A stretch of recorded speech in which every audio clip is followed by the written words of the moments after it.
Well, good evening, everyone, and welcome. Thanks for tuning in this evening for our online Bible study. Let's get into it. I welcome you. If you are new to the study, I'm Pastor Dave St. Alban, and it's a joy to be with you here this evening. Tonight, we will be looking at the book of Ezekiel, chapters 46 and 47. So I invite you to grab your Bibles, open them up to Ezekiel 46, grab something to take some good notes with, grab a beverage, grab a snack. Let's get into it.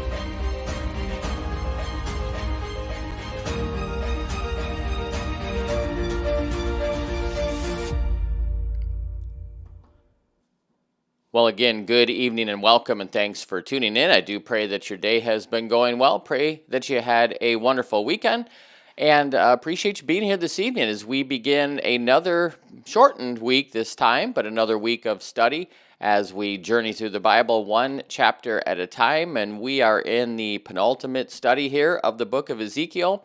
We'll wrap this book up tomorrow, but we're looking at 2 chapters tonight, and we have a lot to look at. And just to refresh where we've been in these last few chapters, God has given this vision to Ezekiel of the new temple, the millennial temple, the temple during the time of Christ's reign on earth. He laid out what the description of the temple would look like, how it would be built, the measurements, the sizes of the rooms, the layout of the entire structure. And then we talked about the priest room and where they would prepare the sacrifices and where they would rest. And then we talked about the altar, the cleansing of the altar. We talked about the glory of God re-entering into the temple area, into the complex through the eastern gate, and that gate being closed. Now we're going to focus on the aspects of worship. And so these next couple chapters that we're going to look at tonight and even into tomorrow, these are the concluding parts of this vision of what this temple was really going to be all about. But for tonight, the focus is going to be on worship, worship on the Sabbath, and worship on the days of the new moon. So we have a lot to look at. So let's get right into it here. Open up your Bibles to Ezekiel chapter 46. If you don't have a Bible with you, not a problem as always. All the verses are up here on the screen for you so you can follow along. Take some good notes tonight, a lot to dive into, and let's start with verse 1. This is what the sovereign Lord says. The gate on the inner court facing east is to be closed on the 6 working days, but on the Sabbath day and on the day of the new moon, it is to be open. So again, the focus here is on worship. Worship on the Sabbath, worship on the days of the new moon. So God is specifying that the gate of the inner east gate complex should be kept closed. It should only be opened up on the Sabbath days and on the new moon days. Now, what are the new moon days? The new moon days were the first of each month. Every other day, this was to remain closed, and we're going to see an exception to this when we get to verse 12, but this gate is to remain closed except on the Sabbath and on those first days of each month of the new moon. Now, observance of the Sabbath in the future, well, really, as it was in Israel's past, but we're looking at the future here. But observance of the Sabbath in the future will remind the Israelites of God's creation of the universe, His creation of the galaxy, the creation of the solar system, the creation of the planet, the creation of their nation, and His provision of resting, and that would come through the Messiah.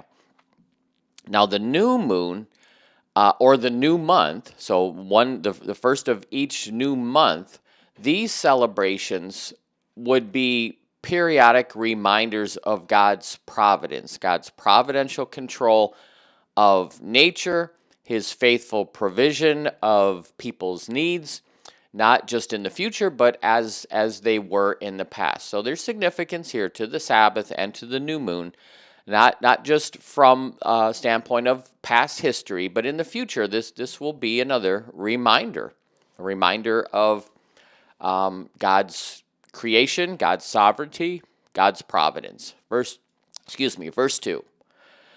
The prince is to enter from the outside through the portico of the gateway and stand by the gateposts. The priests are to sacrifice the burnt offering of the prince and his fellowship offerings. He is to bow down in worship at the threshold of the gateway and then go out, but the gate remains open. It won't be closed until evening. So on these special days, the Sabbath and the new moon, this prince that we've been talking about, he will lead the people in worship. So this is the first really true worship leader here in the millennial reign, right? He will enter the inner east gate complex, stand in the vestibule. He will not be able to enter into the inner court because that was only for the service of the priest. This prince is not a priest. But he will be able to view the inner court and the altar from the doorway that he will stand in at the western end of the East Gate complex. Now the vestibule, that would be the site of his worship, where he would present his burnt offering, his peace offering. That symbolized his personal dedication to God and his gratitude to the Lord, the fellowship of the Lord. After he finished worshiping, then he would depart from that gate, go into the outer court, but the gate would remain open until evening. Verse 3. And on the Sabbaths and on the new moons, the people of the land are to worship in the presence of the Lord at the entrance of that gateway. So all these other worshipers, they would also worship at the same gate during these special days, the Sabbath and the new moon, but they also would not enter into the inner court. That was only for the priest. Only the priests could enter into the inner court. Verse 4. The burnt offering that the prince brings to the Lord on the Sabbath, the burnt offering is to be 6 male lambs and a ram, all without blemish. The grain offering given with the ram is to be in ephah. And remember, we looked last week at all these different measurements. I don't want us to get too caught up in how do we account for their measurements, right? How do we transpose theirs into ours? But the important part of it is the offering itself. So the grain offering given with the ram is to be an ephah. The grain offering with the lambs is to be as much as he pleases, along with a hin of olive oil for each ephah. So on the Sabbath days, the prince would offer this burnt offering. The burnt offering would consist of 6 lambs and a ram, all without blemish. The grain offerings were to accompany these animal sacrifices, an ephah with the ram, and as much as he could provide with the lambs. He was also to offer a hin of oil with each ephah of grain. So this really, if you go back to the book of Numbers and you read through this, this is a variation of what the law through Moses prescribed. And again, it's, focus on what the meaning here of the offering is. These grain offerings, these oil offerings, what they symbolize is the Lord's rich provision for all of his people. And this worship leader giving back from that provision. Verse 6. So that was in regards to the Sabbath. On the day of the new moon, the prince is to offer a young bull, 6 lambs, and a ram, all without defect. He is to provide as a grain offering 1 ephah with the bull, 1 ephah with the ram, and with all the other lambs as much as he wants to give, again, along with a hin of oil for each ephah. So on the new moon days, the prince was to offer the same offerings that he offered on the Sabbath days, plus a young bull and an ephah of flour and a hin of oil along with that bull. And this too, it's a variation going back to Numbers. You can read through Numbers, look at Numbers 28. This is just a variation of what the requirement for worship was in the time of Moses. Verse 8. When the prince enters, he is to go in through the portico of the gateway. He is to come out the exact same way. So the prince would enter the inner gate complex. He would leave using the vestibule that faced the outer court the same way. That was it. He wouldn't be able to go into the inner court. Now, if you remember back in chapter 40 and the description of the court, there were tables in the vestibule of this gate complex. So no doubt the priests would use these tables in this outer court area to prepare these offerings. So this is just, recapping what we talked about so far, chapters 40 through where we're at here tonight. So that was the special days. Now we see verses 9 through 15, worship during the annual feasts. So verses 1 through 8 focused on the Sabbath and the new moon. Here we're going to see focus on the festivals. So verse 9, when the people of the land come before the Lord at the appointed festivals, whoever enters by the north gate to worship is to go out the south gate. Whoever enters by the south gate is to go out the north gate. So when the people living in the promised land came to worship on the appointed festival days, the Passover and the Feast of Tabernacles, they were to enter the outer court by either the north gate or the south gate complexes. Remember, there was no gate on the west side of the complex, and the east gate was closed when the glory of the Lord came in. It was to be sealed. So they had two options in. Come in through the north, come in through the south, but you leave the opposite way. So no one is to return through the gate by which they entered. Each is to leave through the opposite gate. So when they finished worshiping, they should depart from the opposite gate from which they entered, not the same one. So if you came in through the north, you worship, then you leave through the south gate. If you come through the south gate, you worship, you leave through the north gate. Why? Really, it's just a practical thing. That helps with an orderly flow of traffic pattern during these really crowded times, so you don't have people jamming up in the doorway. So if you come in through the north, you leave through the south. Come in through the south, leave through the north, creates a nice traffic pattern. That's really the meaning behind it. God's not being really particular here. It's just to help. Verse 10, the prince is to be among them, going in when they go in, going out when they go out. So the prince should accompany the people on these festival occasions, Passover and Tabernacles. And the prince would enter and exit the court with the people. He would worship God as one of the people, not as, look at me, I'm someone special, I'm the worship leader. He would worship with the people at the appointed times, in the appointed way, leaving and entering as they do. Verse 11. And at the feasts and the appointed festivals, because that's what we're talking about, now we're going to focus on the worship, which involved the offering. The grain offering is to be an ephah with a bull, an ephah with a ram, and with the lambs as much as the worshiper pleases, along with a hin of oil for each ephah. So the offerings on these special festival days, Tabernacles, Passover, the offerings to be the same as it was with the Sabbath worship and the new moon worship. That's all this is saying. Worship in the same way. Verse 12. When the prince provides a free will offering to the Lord, whether it's a burnt offering or a fellowship offering, the gate facing the east is to be opened for him. This is not the outer eastern gate where the glory of the Lord came in, right? This is the inner gate complex. He shall offer his burnt offering or his fellowship offerings just as he does on the Sabbath day. Then he shall go out. After he goes out, the gate will be closed again. This is talking about what we looked at, this eastern gate at the beginning of this chapter, not the outer eastern gate.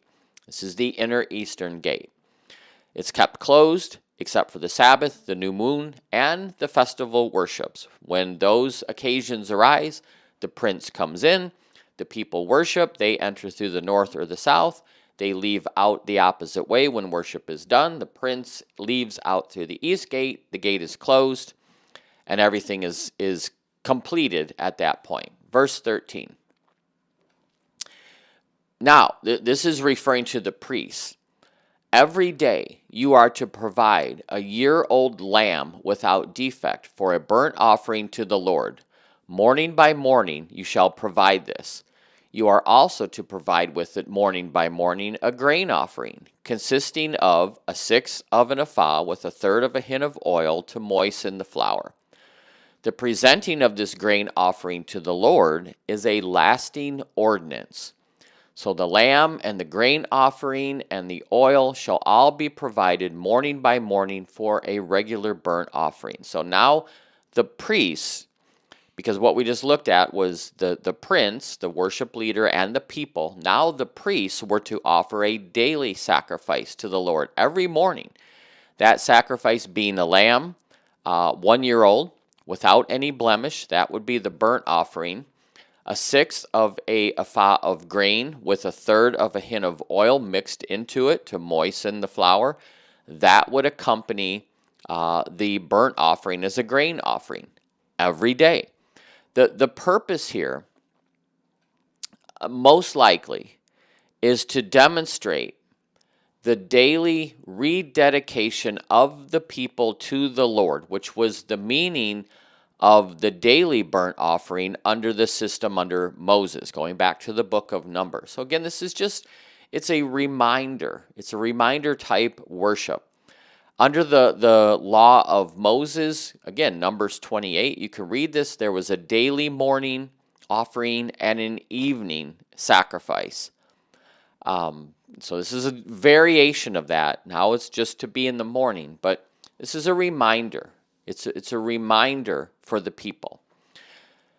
Verse 16, now we see the gifts of the prince. So this is what the sovereign Lord says. If the prince makes a gift from his inheritance to one of his sons, it will also belong to his descendants. It is to be their property by inheritance. If, however, he makes a gift from his inheritance to one of his servants, the servant may keep it until the year of freedom, and then it reverts back to the prince.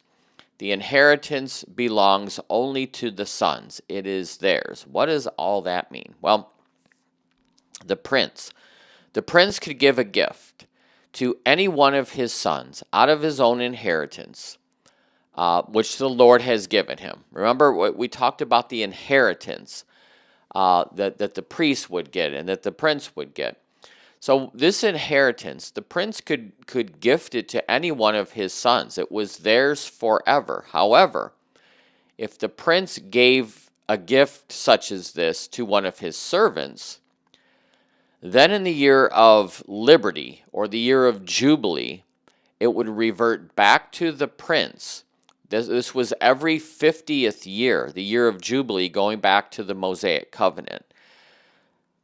So he could gift to his servants, but this would be given back to him in the year of liberty, the year of jubilee, in 50 years' time, because it was the prince's inheritance. He could give it to the servant, but eventually it comes back to him. The purpose, again, here, why? You know, we have to ask, and it's okay to ask why. What's the point of this? The purpose here, in the past, in the days of Moses, and in the future, in the millennial reign, is to remind the people, God's people, that God owns everything, and that they can only occupy and be stewards of whatever God has entrusted to them. Just as the prince would give to the servant, God gives to us, but we give back, right? We give back out of our hearts. That's what this is saying. It all belongs to the Lord anyhow.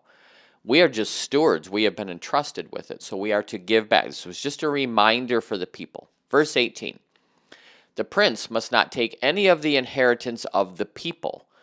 driving them off their property. He is to give his sons their inheritance out of his own property, so that not one of my people will be separated from their property. So the prince was not to give the gifts of his inheritances to the other people of the land. I'm sorry, I phrased that wrong, I think. I'm trying to think of what I just said, but the prince could only give from his own inheritance. He couldn't give, I couldn't give your inheritance to the people. It was only mine that I could give. That's what this is saying. The prince couldn't give gifts from the inheritances of other people to other people. In the past, Israel's leaders had done this. We saw that in Jeremiah. We saw it in Ezekiel. They had ripped people off.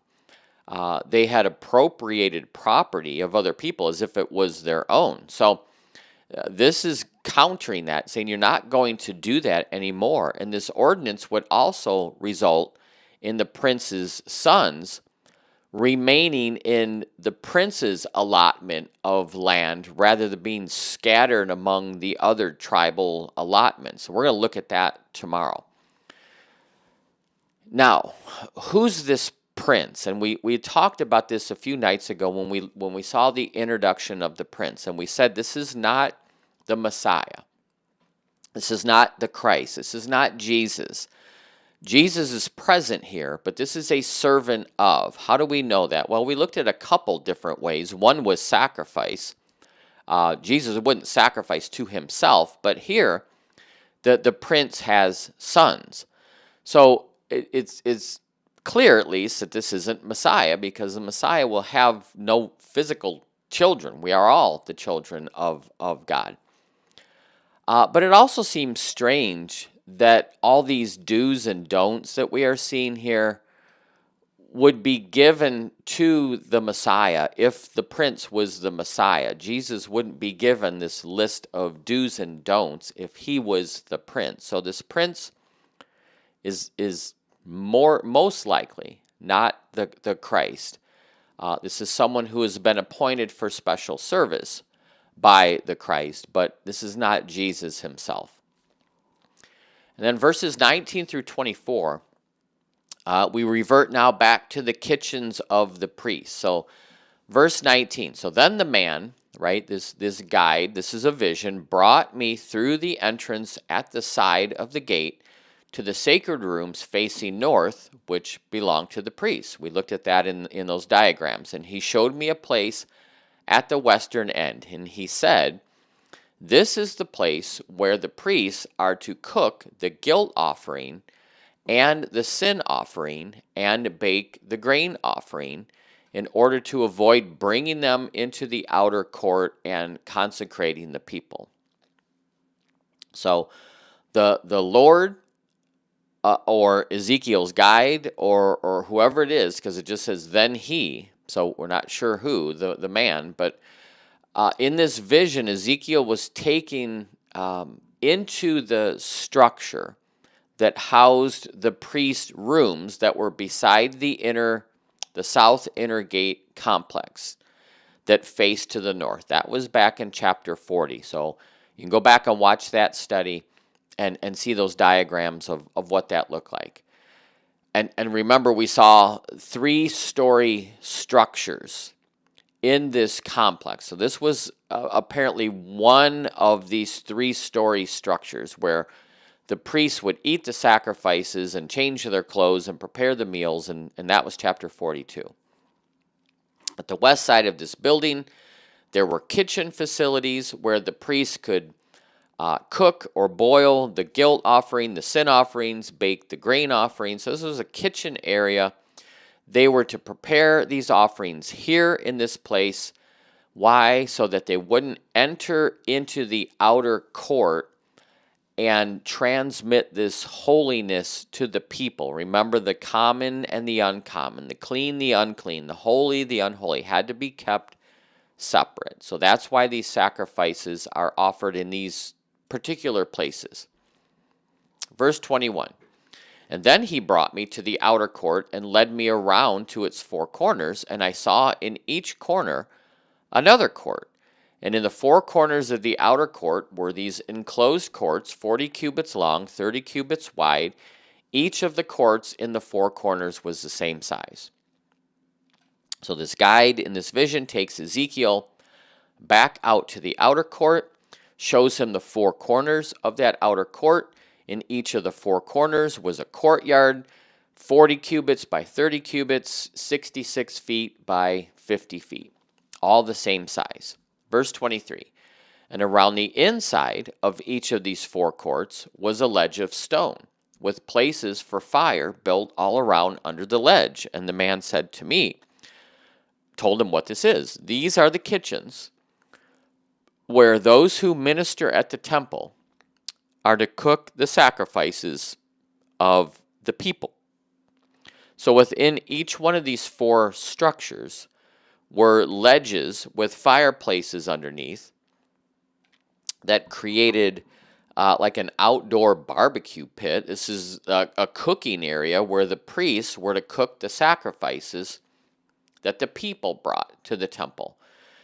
Since the people would eat some of the sacrifices they brought, this outer court area, which was also a place of worship, now it's a place of social interaction. This is where the meals are prepared. This is where they eat. This is where they worship. They would enjoy fellowship with other worshipers, and they would enjoy their fellowship with God. It would be very similar to us on a Sunday morning. We gather for a Christmas meal, and then we go worship, and then we fellowship. Very similar to what's taking place here. And there are four main purposes of this temple. To demonstrate God's holiness, that's chapter 42. To provide a dwelling place for the divine glory of God, that's chapter 43. To provide a center for a divine government of sorts, that's chapter 43. And to perpetuate the memorial of sacrifice, that was also chapter 43.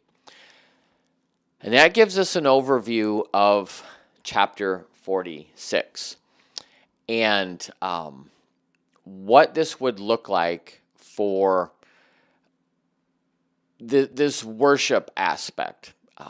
Because so far we've talked about many things on this temple complex, but we hadn't yet talked about the temple sacrifice. So now we see how to worship on the Sabbath, on the new moon days, on the appointed festival days.